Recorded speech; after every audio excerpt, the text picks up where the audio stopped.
We're all going to be in this room until until the first break, and this is my opportunity to do kind of a year in review. This is because Jeff Weiss is up next from PHMSA, and I always do this just to kind of throw him some softballs.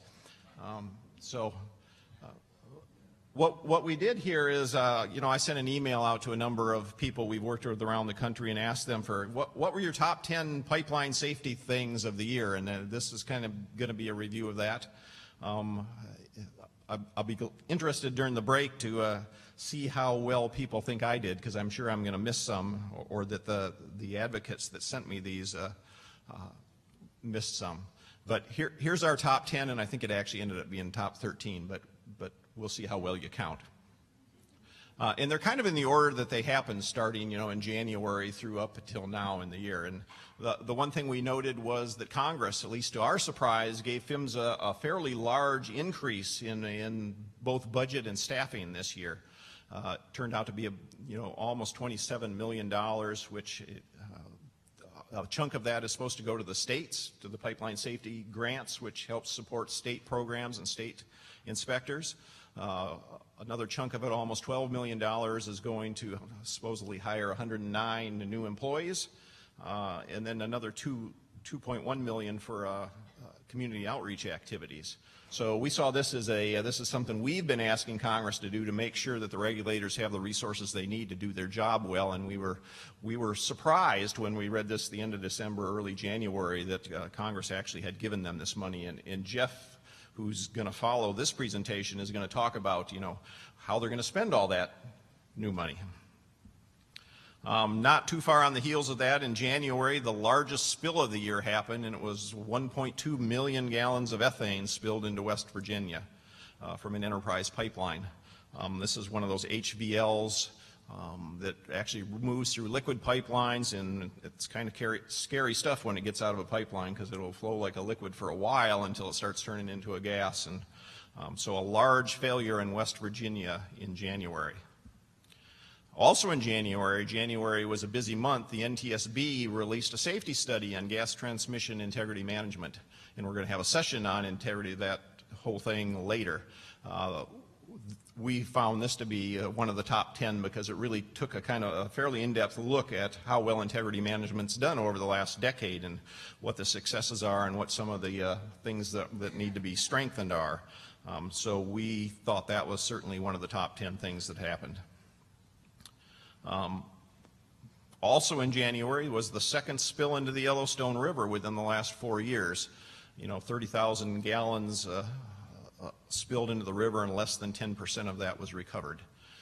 So that was kind of a surprise, because the spill that happened about 3.5, 4 years ago, we thought it put everybody on notice about river scour and those types of things, but obviously not.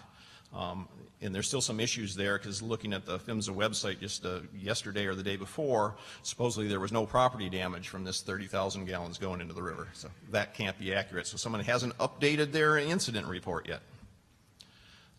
In April, the largest fine that I ever know of on a pipeline company, $1.6 billion, that's with a B, was issued to PG&E for the San Bruno tragedy that happened in 2010. And there's a quote from one of the newspapers down there just talking about what happened in San Bruno, and the size of this fine. I think what makes us stand out as one of the top 10 is that it really shows what a state can do when they step up and want to use their regulatory and fining authority.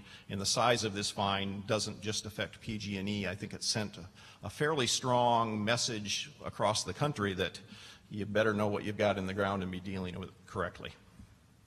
In May, there was the Santa Barbara oil spill, which we've already had some questions about this morning. It turned out to be the most expensive pipeline failure of the year.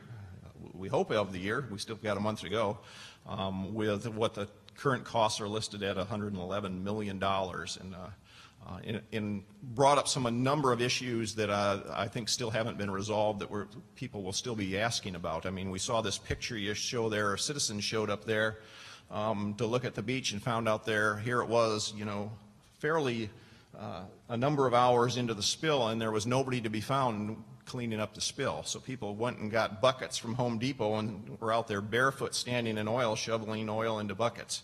That's not the way emergency response is supposed to happen. So that's certainly a question that still needs to be answered.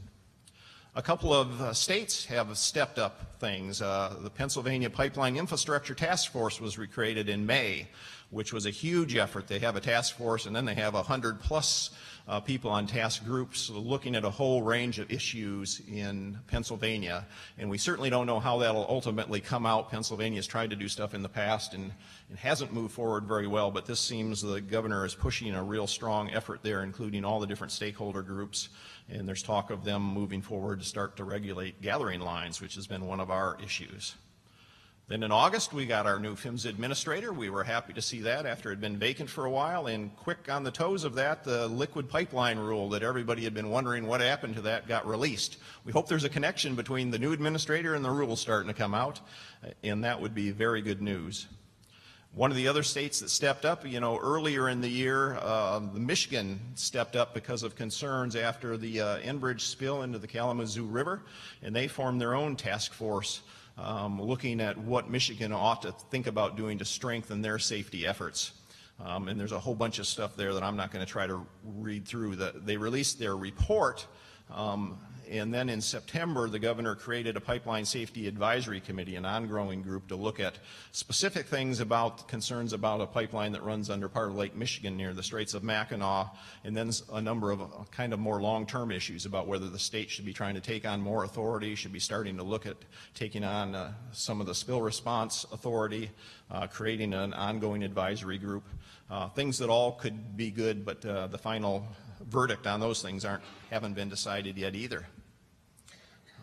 One of the big things that I think can change the industry a lot, other top 10, is Energy Transfer and Williams Company's talk of a merger, which would create the largest pipeline company in the U.S. That has lots of opportunities to change lots of things. There's growing awareness around the issue of emissions from natural gas pipelines. We've really seen this take off in the last year or so. A number of groups, EDF, who is here, and we'll be talking about this a little bit today, has been a leader, but there's lots of other groups, especially up on the East Coast, Northeast, really worried about old pipelines and the emissions coming from them, and now starting to focus on transmission gas pipelines too and the emissions coming from them. And it really ties into, I think, a growing concern we've heard all over the place about just the effects of pipelines in a variety of ways on climate change. So that certainly made our top 10 list.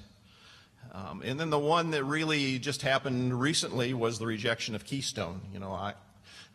We were in a pool betting on what was going to happen with Keystone, and I missed this one, I think, 4 years ago. When President Obama rejected it and decided the State Department had found that there was not in the national interest, that certainly was one of the top 10 stories. In the paper about the same time, the industry pointed out that while everybody was focused on Keystone, they built the equivalent of 10 Keystones moving oil in other places too. So it's one of those focus things. And kind of finally, one of the things, and this is where I'm going to get off on a tangent instead of keeping my blinders on about pipeline safety, is the whole way the public has really stepped up in concern about climate change, and a whole variety of issues has started to impact pipelines. And what this is out in our neck of the woods in the Pacific Northwest, we have a group called the Kayaktivists who did all they could to shut down some drilling rigs from getting to the North Slope. And the people are hanging from a bridge there because they were hanging so low that the drilling rigs couldn't get under the bridge. And they surrounded things in their kayaks. And so I don't want to get off on the issue that those people were fighting with, but I think it's indicative that we all are in a new world when it comes to the way energy production, energy transportation is moving, and the public's consideration of that.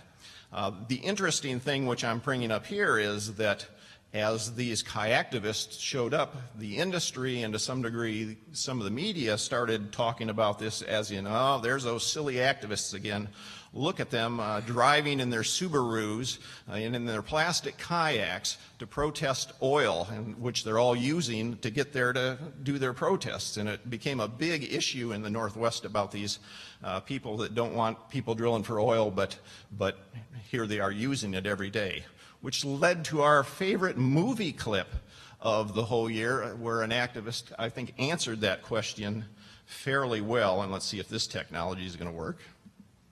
Public, we're on the outside going, hey, you need to protect us. And they're like, well, this is sort of the cost of doing business. And then we're supposed to be like, oh yeah, I drive a car, so guess I have to deal with oil spills. Bullshit.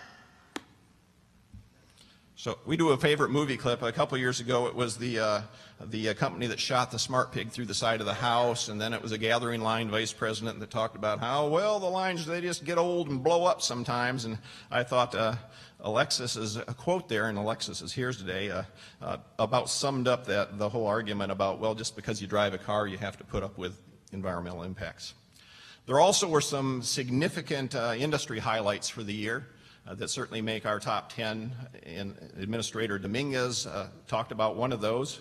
They've rolled out the safety management system, and that's a completely complex thing. We've had people talking about it the last 2 years here at the conference, and it's one of those things that really can move the industry forward. One of the things the light bulb effect picture here is the light bulb went off in me that based on the way Congress has written the regulations because of cost benefit, it's impossible to ever get to our shared goal of zero incidents through regulations, because regulations can never pass the cost benefit analysis to get us to zero. So the only way we're going to get there is through industry initiatives to move things forward. And the industry's rolled out some big ones this year, the safety management systems. They've developed some recommended practices on leak detection and also on pipeline cracking, which has been a huge issue.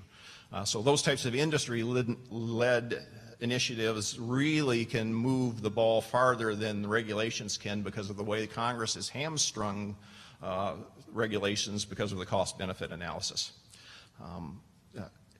I think the public needs to pay very close attention to those recommended practices and make sure they're as strong as we think they ought to be, but we're never going to get to zero through regulations alone.